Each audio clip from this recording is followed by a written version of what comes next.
श्री गिरधारीदास बाबा जी।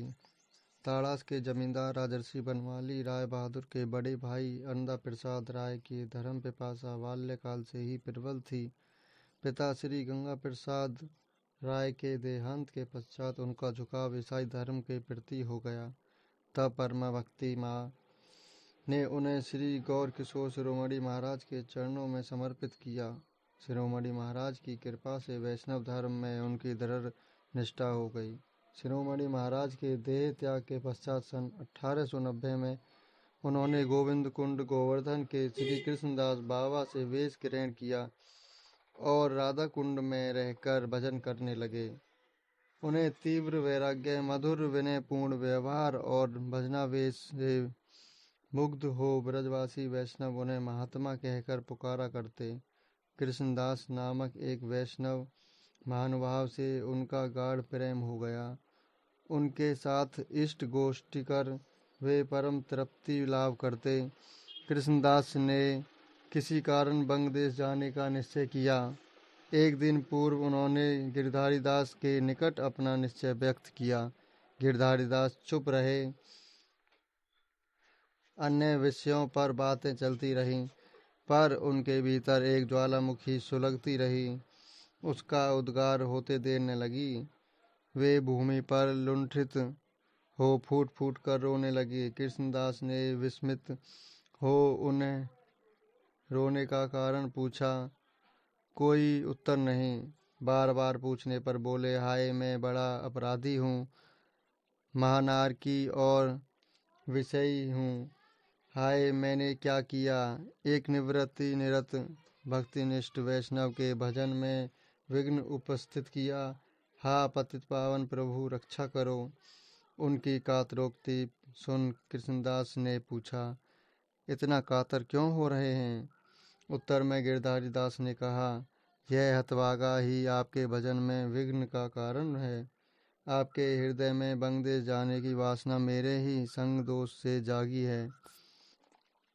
कृष्णदास ने रोते हुए कहा, आपका संग छुड़वाकर राधा रानी मुझे ही दंडित कर रही हैं। यदि बंगदेश जाना ही है तो मेरी एक प्रार्थना है, आप कल न जाकर 3 दिन बाद जाएं। गिरधारीदास ने विनयपूर्वक कहा। कृष्णदास मान गए। गिरधारीदास ने 3 दिन अन्न जल ग्रहण नहीं किया। केवल अपनी कुटी में नाम ग्रहण पूर्वक राधा रानी से प्रार्थना करते रहे, हे राधा रानी कृपा करो, कृष्णदास तुम्हारा धाम छोड़कर न जाए। 3 दिन तक उपवासी रहकर अपनी सुदीर्घ दैनिक भजन क्रिया समापन कर 25,000 अतिरिक्त नाम जप, 108 साष्टांग दंडवत एवं 4 बार राधा कुंड और श्याम कुंड की परिक्रमा करते रहे। इधर कृष्णदास अपनी भजन कुटी में गिरधारीदास के नाम गुणादि का स्मरण कर विवल होते रहे। तीसरे दिन रात्रि में उन्होंने तंद्रा के आवेश में देखा कि उनके दीक्षा गुरु उनसे कह रहे हैं, गिरधारीदास 3 दिन से उपवासी रहकर राधा रानी से प्रार्थना कर रहे हैं। तंद्रा भंग होने पर कृष्णदास गिरधारीदास की कुटी की तरफ भाग गए। कुछ दूर जाते ही उनकी रोदन ध्वनि सुनाई पड़ी। वे तुलसी के थामले के पास भूमि में लुंठित होकर कह रहे थे, हे वृंदा देवी कृपा करो, कृष्णदास तुम्हारा धाम छोड़कर न जाए।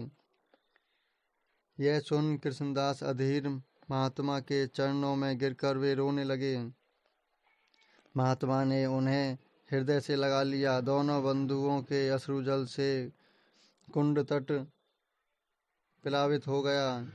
कृष्णदास जी बंगदेश नहीं गए। गिरधारीदास के साथ आनंद पूर्वक इष्ट गोष्ठी कर भजन रसास्वादन करने लगे।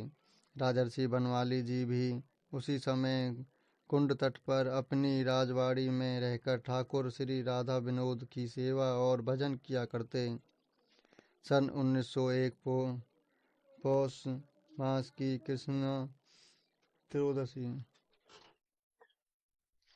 दोपहर के 2:30 बजे किसी वैष्णव ने उनसे आकर कहा, आज महात्मा जी मधुकरी के लिए नहीं निकले, कुटी का दरवाजा बंद है, पुकारने से भी उत्तर नहीं दे रहे। महात्मा प्रतिदिन संध्या आरती के समय श्री राधा विनोद के दर्शन को जाते। राजर्षि बहादुर आदि के साथ भगवान लीला और साधन भजन संबंधी आलोचना करते। पिछले दिन भी वे गए थे और इष्ट गोष्ठी की थी। अस्वस्थता का कोई चिन्ह उनके शरीर में दिखने में नहीं आया था। राजर्षि चिंतित हो उठे। अपने मैनेजर श्री कामिनी कुमार घोष और अन्य वैष्णवों को साथ ले वे उनकी कुटी पर पहुँचे। दरवाजा तोड़वाकर भीतर प्रवेश किया। देखा कि महात्मा जिस वेदी पर शयन किया करते थे उसी पर दाहिनी करवट से दाहिना हाथ सिर के नीचे रखे आनंद निद्रा में सो रहे हैं। भीगा हुआ कौपीन और बहिर्वास एक ओर पड़े हैं। सूखा कौपीन और बहिर्वास धारण किए हैं। भीषण शीतकाल होते हुए भी शरीर पर और कोई वस्त्र नहीं है। चक्षु अर्धनिर्मित है। मुख पर अति उल्लास समय हंसी और तेज हैं। उसी अवस्था में उन्हें बाहर लाया गया। उच्च स्वर में नाम कीर्तन किया गया।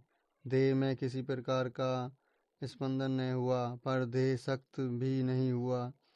उन्हें सिद्धासन से बैठाकर कोई पीछे से पकड़े रहा।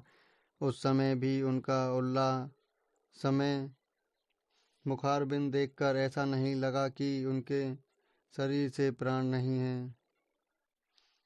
सब हम अवस्था आने की प्रतीक्षा कर रहे थे, पर बहुत देर तक प्रतीक्षा करने पर भी जब हम दशा न हुई तो दाह करने का निश्चय किया गया। किसी किसी ने सोचा कि शायद चिता पर अग्नि के संताप से चेतना आ जाए, पर इस आशा पर भी पानी फिर गया। निश्चय ही महात्मा के नेत्र पथ पर कोई अपूर्व लीला छवि का उदय हुआ था, जिसे उनका जड़ देह सहा न सका।